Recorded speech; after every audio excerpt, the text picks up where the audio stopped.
இந்த சேனலில் பதிவேற்றப்படும் கதை அனைத்தும் கற்பனை கதையே. யார் மனதையும் புண்படுத்தும் நோக்கத்தோடு இதில் பயன்படுத்தும் பெயர் கதாபாத்திரங்கள் யாரையும் குறிப்பிடுவதல்ல. நீங்க இமேஜின் பண்ணுங்க, ஒரு கிராமம்.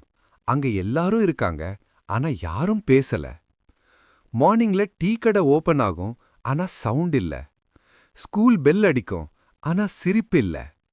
வீட்ல அம்மா அப்பா இருக்காங்க, ஆனா ஒரு வார்த்தை கூட வராது.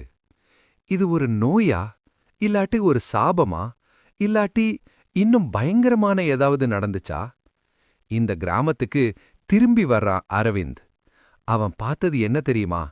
எல்லாரோட கண்ணுல ஒரு பயம், ஆனா பேசவே முடியல. ஆனா இவன் மட்டும்தான் பேசுறான். ஆனா கேள்வி என்னன்னா, இந்த மௌனத்துக்கு பின்னாடி இருக்கிற மர்ம ரகசியம் என்ன? உண்மைய தெரிஞ்சவங்க தான் பேச முடியாதுன்னா உண்மையே என்ன? இந்த கதை உங்க மைண்ட ஷேக் பண்ண போகுது. Watch till the end, because சில ரகசியங்கள் கேட்க கூட பயந்தான்.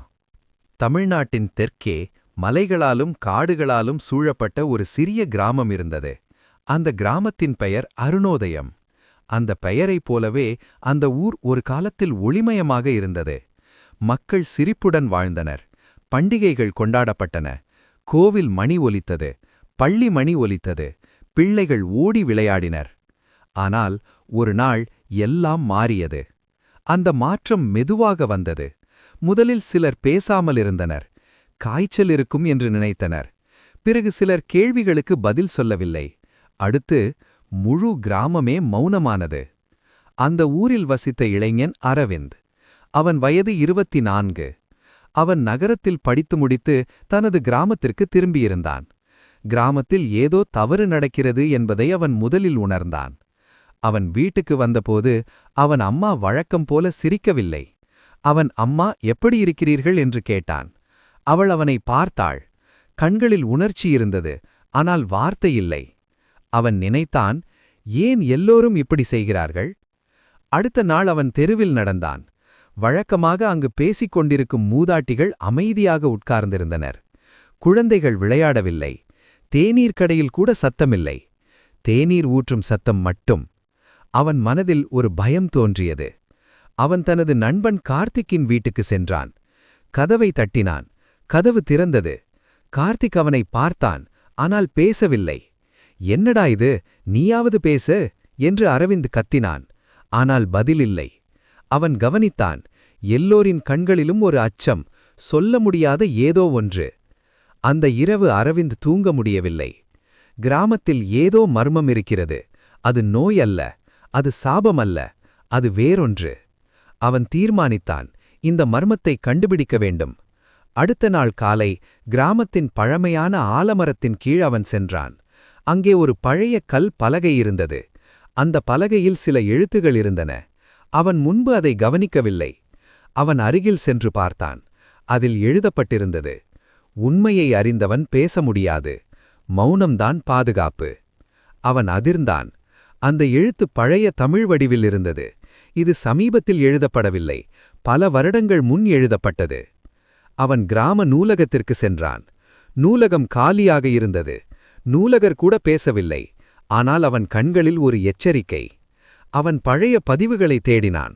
40 வருடங்கள் முன் ஒரு சம்பவம். கிராமத்தில் ஒரு நிலநடுக்கம். அந்த நேரத்தில் மலைக்குள் ஒரு குகை திறந்தது. அந்த குகைக்குள் சிலர் சென்றனர். அவர்கள் திரும்பி வந்தபோது அவர்கள் மௌனமாகிவிட்டனர். அந்த சம்பவம் பின்னர் மறைக்கப்பட்டது. அரவிந்தின் இதயம் வேகமாக துடித்தது. அதே விஷயம் மீண்டும் நடக்கிறதா? அவன் மலைக்கு செல்ல முடிவு செய்தான். மலைக்கு செல்லும் பாதை காடுகளால் மூடப்பட்டது.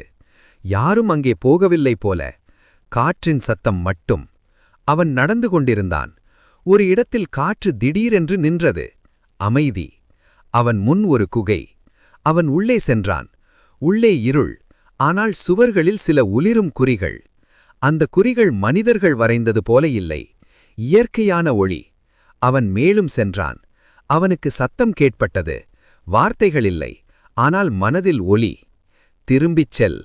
அவன் பயந்தான். ஆனால் அவன் நிற்கவில்லை.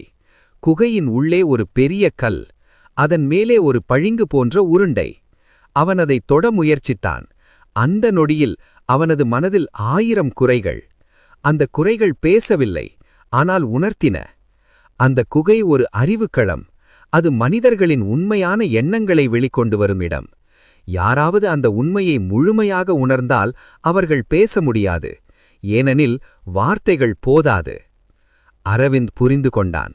கிராம மக்கள் அந்த குகைக்குள் சென்றிருக்கிறார்கள். அவர்கள் உண்மையை கண்டிருக்கிறார்கள். அதனால் அவர்கள் மௌனமானார்கள். ஆனால் அந்த உண்மை என்ன?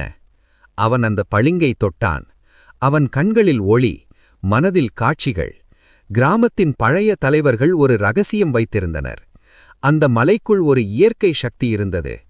அது மனிதர்களின் உண்மையான மனதை காட்டும். அந்த உண்மை சில நேரங்கள் பயங்கரம், சில நேரங்கள் அழகு. மனிதன் தனது உண்மையான எண்ணங்களை பார்த்தால் அவன் மாறிவிடுவான். அரவிந்த் தனது மனதை பார்த்தான். அவன் பயம், அவன் ஆசை, அவன் பொய், அவன் அன்பு எல்லாம் வெளிப்பட்டது. அவன் கண்ணீர் விட்டான். அவன் உணர்ந்தான், இந்த கிராமம் பல வருடங்களாக போலி சிரிப்பில் வாழ்ந்தது. உண்மையை மறைத்தது. அந்த குகை அந்த மறைப்பை உடைத்தது. அவன் வெளியே வந்தான். கிராமத்திற்கு திரும்பினான். அவன் பேச முயற்சித்தான். ஆனால் வார்த்தை வரவில்லை. அவன் கூட மௌனமாகிவிட்டான். ஆனால் அவன் கண்களில் பயமில்லை. அடுத்த சில நாட்களில் கிராம மக்கள் ஒருவரையொருவர் பார்த்தனர். வார்த்தை இல்லை, ஆனால் புரிதல் இருந்தது. மெல்ல மெல்ல சிலர் மீண்டும் பேச ஆரம்பித்தனர். ஆனால் அவர்கள் பழையபடி பேசவில்லை. அவர்கள் உண்மையாக பேசினர். அரவிந்த் சில வாரங்களுக்குப் பிறகு மீண்டும் குரல் பெற்றான். அவன் கிராம மக்களிடம் சொன்னான், மௌனம் ஒரு சாபமல்ல, அது ஒரு கண்ணாடி.